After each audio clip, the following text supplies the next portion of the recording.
Hello viewers, welcome again server 2012 এর পর্যায়ক্রমিক video টিউটোরিয়ালে।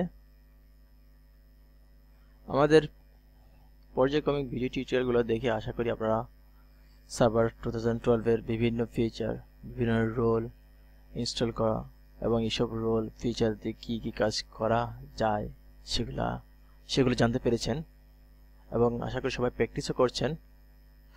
আজ আমরা সার্ভার 2012 এর বা সার্ভার মেশিনের আরেকটি খুবই ইম্পর্টেন্ট একটি কাজ নিয়ে আলোচনা করব। সেটি হচ্ছে গ্রুপ পলিসি।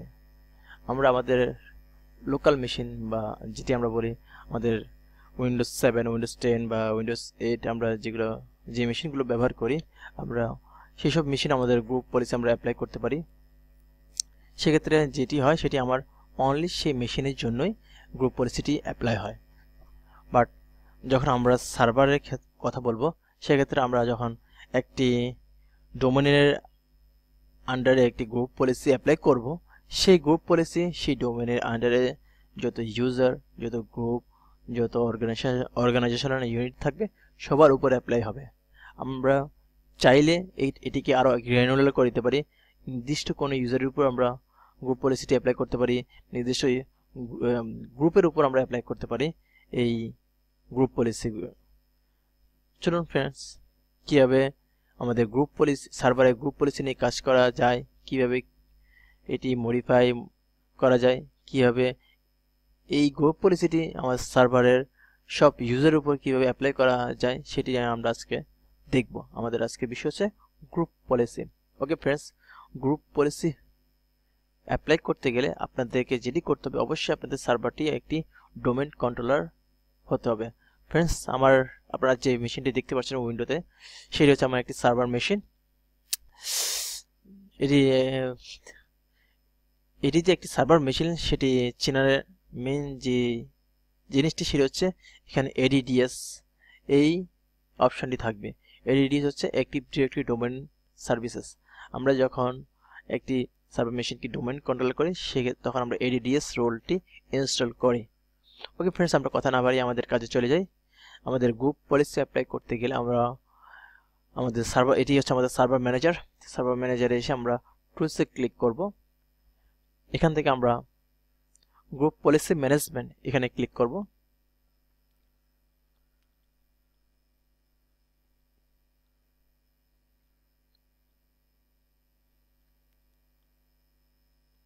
ফ্রেন্ডস, আমাদের গ্রুপ পলিসিটি উইন্ডোটি চলে এসেছে। এসে গ্রুপ পলিসি ম্যানেজমেন্ট সার্ভারে গ্রুপ পলিসি ম্যানেজমেন্টের উইন্ডো। ফ্রেন্ডস, এটি আমার ফ্রেশ একটি ডোমেন কন্ট্রোলার, যার কারণে আমি এখানে কখনো গ্রুপ পলিসি অ্যাপ্লাই করিনি, যার কারণে আমার এইভাবেই আছে। যদি আপনি পূর্ববর্তী কোনো গ্রুপ পলিসি অ্যাপ্লাই করে থাকেন, তাহলে আপনার যে কাজগুলো করেছেন সেগুলো শো করতো। আমি আমার ফরেস্ট ডোমেন যে নামটি আছে সেটিকে আমি এক্সপ্যান্ড করছি। এন্ড এখানে ডোমেন্স এটিকে আমি এক্সপ্যান্ড করছি। অ্যাগেন assignment.com এটি হচ্ছে আমার ডোমেন নেম, এটিকে আমি এক্সপ্যান্ড করছি। ফ্রেন্ডস, এগুলো হচ্ছে আমার assignment.com ডোমেনের আন্ডারে যে কাজগুলো, default domain policy, domain controllers, group policy object, WMI filters, status GPO, এগুলো এই অপশনগুলোতে কোনো কাজ করিনি আমি, যার কারণে ডিফল্টগুলো যা শুধু শো করবে এখানে। প্লাস আমি এট ফার্স্ট স্ট্যাটাস GPO একটি ক্রিয়েট করছি। স্ট্যাটাস GPO হচ্ছে একটি টেমপ্লেট, যে টেমপ্লেট একটি হচ্ছে প্রি কনফিগার টেমপ্লেট। এটি আমি ইচ্ছে করলে আগে থেকে তৈরি করে রাখতে পারি। সেই তৈরি করা প্রি টেমপ্লেটটি আমি আমার গ্রুপ পলিসির সাথে অ্যাড করে দিতে পারি এবং পরবর্তীতে সেটি আমি আমার এই ডোমেনের আন্ডারে যে কোনো একটি অর্গানাইজেশনাল ইউনিট বা গ্রুপ বা ইউজার্সের উপর আমি অ্যাপ্লাই করতে পারি। ফ্রেন্ডস, আসুন আমরা কীভাবে একটি স্ট্যাটাস GPO ক্রিয়েট করতে পারি সেটি দেখি। আমরা স্ট্যাটাস GPOটিকে সিলেক্ট করলাম এবং এখান থেকে আমরা একটি ক্রিয়েট স্ট্যাটাস GPO করতে পারি। আবার আমি যদি স্ট্যাটাস GPO এটির উপর রাইট বাটন ক্লিক করি, দেন নিউ বাটনে ক্লিক করলাম। ফ্রেন্ডস, এখানে আমি একটি নাম দিব, আমি এক্সাম্পল দিলাম, example, and then okay. Friends আমরা যদি স্টারের জিপিইউ এই অ্যারো চিহ্নটাকে এক্সপ্যান্ড করে দেখব আমাদের এক্সপ্যান্ডার এক্সাম্পল নামে একটি টেমপ্লেট ক্রিয়েট হয়েছে, বাট আমরা এটিতে এখনো কোনো কাজ করিনি। আমরা এটিতে এখন কাজ করব। ফ্রেন্ডস এটি একটু সময় নিচ্ছে, একটু ওয়েট করুন। আমরা এখন এক্সাম্পল এটির উপর রাইট বাটন ক্লিক করে এডিট অপশানে ক্লিক করব। ভিউয়ার্স দেখতে পাচ্ছেন আমাদের গ্রুপ পলিসি স্টারের জিপিইউ এডিটর এর উইন্ডোটি চলে এসেছে। ফ্রেন্ডস আমরা এখন আমাদের স্টারের জিপিইউ টেমপ্লেটটি ক্রিয়েট করেছি সেখানে দুটি পলিসি অ্যাপ্লাই করব, এবং পলিসি দুটি হচ্ছে ডেস্কটপের জন্য। আমরা ডেস্কটপের জন্য যদি কোনো পলিসি অ্যাপ্লাই করতে চাই সেক্ষেত্রে আমাদের ইউজার কনফিগারেশন এখানে চলে আসতে হবে, এবং এখান থেকে অ্যাডমিনিস্ট্রেটিভ টেমপ্লেটস এটিকে আমরা এক্সপ্যান্ড করব। এখান থেকে ভিউয়ার্স দেখতে পাচ্ছেন আপনারা ডেস্কটপ এই অপশনটি, আমরা এটিকে একটু এক্সপ্যান্ড করি। এখান থেকে আমরা ডেস্কটপে ক্লিক করব। ভিউয়ার্স আপনারা ডান পাশে দেখতে পাচ্ছেন ডেস্কটপের আন্ডারে যেই পলিসিগুলো আমাদের এখানে আছে সেগুলো সব শো করছে। আমি একটু পড়ে শোনাচ্ছি যে পলিসিগুলো আছে। Enable active desktop, active disable active desktop, prohibit change. আমি যদি প্রোহিবিট চেঞ্জ দিয়ে দিই, এনাবেল করে দিই, তাহলে আমার ইউজাররা বা কম্পিউটার আমার ক্লায়েন্টরা তারা ডেস্কটপে কোনো কিছু চেঞ্জ করতে পারবে না। আমি যদি ডেস্কটপ ওয়ালপেপারটি এনাবেল করে দিই এবং তখন আমাকে আমার ডেস্কটপ একটি ওয়ালপেপার সেটও করে দিতে হবে, তাহলে আমার ইউজাররা যখনই লগ ইন করবে তখনই তারা আমার কোম্পানির সেই ডেস্কটপ ওয়ালপেপারটি দেখতে পাবে, এবং তারা অবশ্যই কোনো ওয়ালপেপার সেট করতে পারবে না। প্রোহিবিটিং অ্যাডিং আইটেমস যদি আমি এনাবেল করে দিই তাহলে তারা কোনো আইটেমস অ্যাড করতে পারবে না আমার ডেস্কটপে। এগেন আমরা যদি প্রোহিবিট ক্লোজিং আইটেমস, তাহলে কোনো আইটেমস সে ক্লোজও করতে পারবে না। আমরা যদি প্রোহিবিট ডিলিটিং আইটেমস এটি এনাবেল করে দিই তাহলে তারা আমাদের ডেস্কটপে যেসব এলিমেন্টসগুলো আছে বা যেসব আইটেমসগুলো আছে সেগুলো কোনোটি তারা ডিলিট করতে পারবে না। এগেন প্রোহিবিট এডিটিং আইটেম, আমরা যদি প্রোহিবিট এডিটিং আইটেমটি এনাবেল করে দিই তাহলে তারা কোনো আইটেম এডিটও করতে পারবে না আমাদের ডেস্কটপে। ডিসেবল অল আইটেমস, এটি যদি আমরা এনাবেল করি তাহলে আমাদের ডেস্কটপে যেসব আইটেমগুলো আছে সবগুলো ডিসেবল অবস্থা থাকবে।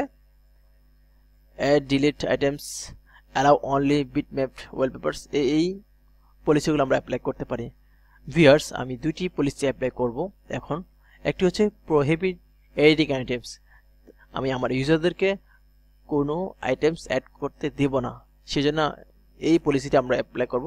আমরা এই পলিসি উপর ডাবল ক্লিক করি। ফ্রেন্ডস আমাদের প্রোহিবিট এডিটিং আইটেমস উইন্ডোটি চলে এসেছে। আমরা এখান থেকে জাস্ট এনাবল এই অপশনটা সিলেক্ট করে অ্যাপ্লাই এন্ড দেন ওকে বাটনে ক্লিক করব। ফ্রেন্ডস দেখুন আমাদের প্রোহিবিট এডিটিং আইটেমস এটি এনাবল হয়ে গিয়েছে।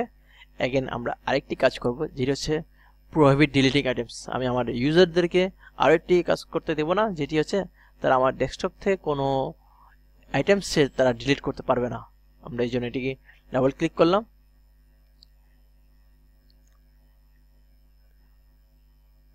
এন্ড দেন এনাবল অপশনটি সিলেক্ট করে আমরা অ্যাপ্লাই এন্ড ওকে বাটনে ক্লিক করলাম। হ্যালো ভিউয়ার্স আপনারা দেখতে পাচ্ছেন আমরা যে দুইটি পলিসি অ্যাপ্লাই করেছি সেই দুটি পলিসি এনাবল অবস্থা আছে আর বাকি সব নন কনফিগার অবস্থা আছে। ভিউয়ার্স এই যে আমি একটা স্টার্টার জিপিইউ ক্রিয়েট করেছি, সেখানে আমার ডেস্কটপের জন্য দুটি পলিসি অ্যাপ্লাই করেছি। এখন আমি যে কাজটি করব, আমার এই স্টার্টার জিপিইউ যে এক্সাম্পল নামে যে স্টার্টার জিপিইউটি আমি ক্রিয়েট করেছি সেটি আমি এখন আমার গ্রুপ পলিসির সাথে অ্যাড করে দেব। আমি গ্রুপ পলিসি একটি, আমরা যদি দেখি বাই ডিফল্ট দুটি গ্রুপ পলিসি থাকে। আমরা এটি আমাদের গ্রুপ পলিসি অবজেক্টের উপর রাইট বাটন ক্লিক করব এন্ড দেন নিউ অপশনে ক্লিক করব। এখানে আমি একটা নাম দিব আমাদের গ্রুপ পলিসি যেটি আমি ক্রিয়েট করতে চাচ্ছি, এক্সাম্পল জিপিও, এন্ড দেন আমি এখান থেকে দেখিয়ে দেব আমি যেই জিপিইউগুলো ক্রিয়েট করেছি সেগুলো থেকে যে কোনো একটি। এখানে আমি একটি স্টার্টার জিপিইউ ক্রিয়েট করেছি যার কারণে এক্সাম্পল নামে যে স্টার্টার জিপিটি ক্রিয়েট করেছিলাম সেটি এখানে শো করছে। আমি যদি আরও কয়েকটি করতাম তাহলে সেগুলো শো করতো, সেখান থেকে আমি আমার যেটি পছন্দ মতো সেটা আমি সিলেক্ট করতে পারতাম। অ্যান্ড দেন আমরা ওকে বাটনে ক্লিক করছি। ফ্রেন্ডস, আপনারা দেখবেন এখানে আমাদের এক্সাম্পল জিপিওটি ক্রিয়েট হয়ে গিয়েছে। আমরা এখন এই জিপিওটি লিঙ্ক করে দেব। আমাদের এখানে আছে শুধু একটি আমাদের মেইন ডোমেন কন্ট্রোলার। আমাদের যদি আমি আরও অর্গানাইজেশনাল ইউনিট ক্রিয়েট করতাম তাহলে সেগুলো এখানে শো করতো, তাহলে আমরা সেগুলোর সাথেও আমাদের এই জিপিওটি অ্যাড করে দিতে পারতাম। তাহলে কি হতো, আমাদের সেই ওইউর আন্ডারে যে গ্রুপ যে ইউজার্সগুলো থাকতো সেগুলোর উপরেই অনলি আমার এই জিপিওটি অ্যাপ্লাই হতো। আমি যখনই assignment.com, দ্যাট মিনস আমার মেন ডোমেন কন্ট্রোলের উপরেই আমি জিপিওটি অ্যাপ্লাই করছি, তাহলে এই ডোমেন কন্ট্রোলারের আন্ডারে যত ওইউ থাকবে, যত গ্রুপ থাকবে, যত ইউজার্স থাকবে, তাদের সবার উপরেই এই গ্রুপ পলিসিটি অ্যাপ্লাই হবে। ফ্রেন্ডস, আমরা লিঙ্ক করে দিচ্ছি। আমাদের ডোমেন কন্ট্রোলের উপর রাইট বাটন ক্লিক করে লিঙ্ক অ্যান্ড এক্সিস্টিং জিপিও এটি সিলেক্ট করব। অ্যান্ড আমরা এখান থেকে দেখতে পাচ্ছি আপনারা আমাদের মেইন ডোমেন কন্ট্রোলের নাম শো করছে। অ্যান্ড এখানে শো করছে 3টি গ্রুপ পলিসি, 2টি বাই ডিফল্ট, আরেকটি হচ্ছে আমাদের এক্সাম্পল জিপিও। আমরা এক্সাম্পল জিপিওটি সিলেক্ট করে ওকে বাটনে ক্লিক করছি। ওকে ফ্রেন্ডস, আমাদের এক্সাম্পল জিপিটি আমাদের মেইন ডোমেন কন্ট্রোলের সাথে লিঙ্কিং হয়ে গিয়েছে। অ্যান্ড আমাদের এই ডোমেন কন্ট্রোলার যত ইউজার্স, যত গ্রুপ, যত মেশিন থাকবে সবার উপরেই আমাদের এই গ্রুপ পলিসিটি অ্যাপ্লাই হবে। তো ভিউয়ার্স, আপনারা দেখলেন কীভাবে আমাদের মেইন ডোমেন কন্ট্রোলারে আমরা জিপিও, একটি স্টার্টার জিপিও ক্রিয়েট করতে পারি, সেখান থেকে একটি গ্রুপ পলিসি সাথে সেই স্টার্টার জিপিটি অ্যাড করতে পারি, এবং সেই গ্রুপ পলিসিটি আমাদের মেইন ডোমেন কন্ট্রোলার অথবা আমার অর্গানাইজেশনাল ইউনিট যদি ক্রিয়েট করা থাকতো তাদের সাথে অ্যাড করে দিতে পারতাম। আমি আজকে আমাদের মেইন ডোমেন কন্ট্রোলারের সাথে কীভাবে আমাদের গ্রুপ পলিসিটি অ্যাড করে দেওয়া যায় সেটি দেখালাম। ওকে ভিউয়ার্স, আজ এই পর্যন্তই। আগামী টিউটোরিয়ালে নতুন জিনিস দেখার আমন্ত্রণ জানিয়ে এখানে শেষ করছি। ওকে, বাই বাই।